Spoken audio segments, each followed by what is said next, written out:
Որպեսզի նաև հարության համար այս հանձնակազմի իրական նպատակները պարզ լինեն, ես մի փոքր քրոնոլոգիական բան անեմ, էլի, ներկայացում անեմ, ես տեսա Նաիրային ազատությունից, ով լուսաբանում էր նաև Ավետիք Չալաբյանի գործը հենց ի սկզբանե, եւ մենք շատ ենք զրուցել նաև այս հոդվածի քրեական օրենսգրքում ներմուծման եւ դրա շատ հետաքրքիր ընթացքի մասին։ 2021 թվականին ընդունված քրեական օրենսգրքի մեջ, այսինքն նոր քրեական օրենսգրքի մեջ, այս հանձնակազմը բացակայում էր։ Նախորդ քրեական օրենսգրքի մեջ բոլորովին վերջերս էր ներմուծվել, եթե չեմ սխալվում 19-20 թվականներին քաղաքացիական հասարակության որոշ ներկայացուցիչների կողմից, մասնավորապես ակտիվ լոբինգով զբաղված էր դրա պարոն Դանիել Իովաննիսյանը,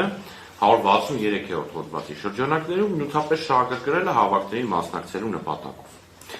Եվ 21 թվականին ընդունվեց նոր քրեական օրենսգիրքը, այդ կտորը չկար նոր քրեական օրենսգիրքում։ Եվ այդ ժամանակ հրապարակվեց հենց Չալաբյանի քրեական հետապնդման պահից Հայաստանի Հելսինկյան կոմիտեի Երջանկայի իրավապաշտպան Ավետիք Իշխանյանի գլխավորած իրավապաշտպան կազմակերպության կողմից կազմվեց զեկույց, որտեղ կազմակերպությունը բացահայտեց այս նյութապես շահագրգռելու հանձնակազմի քրեական օրենսգիրք ներմուծման առեղծվածը։ Ինչ էր պարզվել։ Պարզվել էր, որ Վենետիկի հանձնաժողով այս հանձնակազմի ուրեմն վերաբերյալ կարծիք ուղարկելու ժամանակ անգլերեն թարգմանությունը չի համապատասխանել հանձնակազմի ուրեմն նորմատիվ տեքստին։ Մասնավորապես անգլերեն թարգմանության մեջ մեր գործընկերները պատահմամբ կամ դիտավորությամբ ավելացրել էին հարկադրելու տերմինը։ Նյութապես շահագրգռելը ստիպելու համար, հարկադրելու համար անձին ներկայանալ հավաքին։ Եվ բնականաբար Վենետիկի հանձնաժողովը հարկադրանքի տերմինի առկայության պարագայում տվել էր կարծիք, որ նման ուրեմն նոր հանձնակազմ ներմուծելը քրեական օրենսգրքում տեղավորվում է միջազգային չափանիշների մեջ եւ համապատասխանում է հավաքների ազատության սահմանափակմանը։ Ես չեմ ուզենա սխալվեմ անունը տալու շրջանակներում, բայց եթե չեմ սխալվում նաեւ արդարադատության նախարարությունը որպես ուրեմն օրինագծի նոմինալ հեղինակ ներգրաված է եղել այդ process-ում։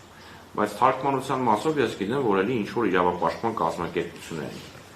Այսինքն Վենետիկի հանձնաժողովը այն ժամանակ տալիս է, որ սա շատ նորմալ է, ուրեմն հանձնակազմ է։ Ինչի, որովհետև այդ հարկադրանքի տերմինը անգլերեն թարգմանության մեջ ես ոնց եկել ավելացել էր Վենետիկի հանձնաժողովի հարցման մեջ։ Եվ Ավետիք Չալաբյանի քրեական հետապնդումը 22 թվականի մայիսին սկսվեց, ընդամենը մեկ ամիս հետո այն նոր քրեական օրենսգիրքը պիտի ուժի մեջ մտներ, որտեղ այս հանձնակազմը չկար։ Մեկ դատարանում Չալաբյանի կալանքի ուրեմն հարցի քննարկման ժամանակ, այսինքն հարգելի դատարան, ընդամենը մեկ ամսից այս հոդվածը արդեն ապաքրեական է լինելու, Ավետիք Չալաբյանի նկատմամբ քրեական հետապնդում չի կարող իրականացվել։ Դուք 2 ամսով ոնց եք կալանավորում։ Դրանից մեկ շաբաթ հետո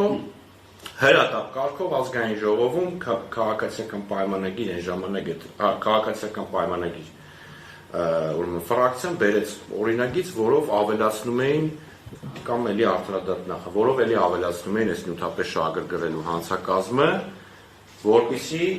թե Ավետիք Չալաբյանին եւ թե հետագայում ինչպես պետքա պարզվեր դաշնակցության մեր ընկերներին, մնացած շարժումների տարբեր գործընկերների գաղտնալսած է մոնտաժել, տեղադրել պրոիշխանական ուրեմն լրատվամիջոցներում, դրա հիման վրա գտնվի մի ոստիկան, որը շատ պատահաբար մտնում է Media-News.net news site-ը, տեսնում է ինչ-որ գաղտնալսված ձայնագրություն, դրա հիման վրա զեկուցագիր է կազմում քննչական իր ղեկավարին, ղեկավարն էլ հավատում է ներկայացնում քննչական կոմիտեին։ Ու շատ պատահաբար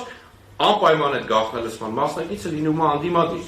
կամ ընդդիմախոս քաղաքական կամ հասարակական գործիչ, որը ամենայն հավանականությամբ կալանավորվում է։ Եվ դրա հետ մեկտեղ մենք ունենք նաև 2023 թվականի Երևանի ավականում ուրեմն քարոզարշավի ժամանակ շատ կոնկրետ դեպք ձայնագրված բլոգեր Արտուր Չախոյանը Նոր Յորքի Գայի Արձանի հատվածում քաղաքացիական պայմանագիր կուսակցության հանրահավաքի ժամանակ ում մոտերումը հարցնում է որտեղից եք, ասում են ես որ մանկապարտեզի տնօրենն եմ։ Նույնիսկ մի քանի հոգու հարցնելուց հետո մոտենում է մեկ ուրիշին, էլ չի ասում դուք որտեղից եք, ասում է իսկ դուք որ մանկապարտեզի ուրեմն աշխատակից եք։ Ուրեմն ընդհանուր առմամբ էսա շատ ողջունելի է, որ Վենետիկի հանձնաժողովը ուրեմն հնարավորություն ունեցավ նաև Սահմանադրական դատարանի դիմումի հիման վրա, ուշացած դիմումի հիման վրա ուրեմն տալ կարծիք եւ ներկայացնել դրա այս հանցակազմի իրավական որոշակիության խնդիրները, նաև բովանդակային եւ տրամաբանական խնդիրները։ Ինչի մասին մենք խոսում էինք դեռևս 2022 թվականից, Նաիրան շատ լավ կհիշի, որ մենք Չալաբյանի գործով միջնորդություն էինք ներկայացրել, որ դեռևս մնացական Մարտիրոսյանը գործը կասեցնի դիմի Սահմանադրական դատարան, բնականաբար մնացական Մարտիրոսյանը մերժել էր մեր դիմումը, բայց դե ամեն ինչ ունի իր ավարտը։ Այսքանը, եթե Անգրիկոյանն նախապատմությունը ավելի սկզբից պատմել անհրաժեշտությունը։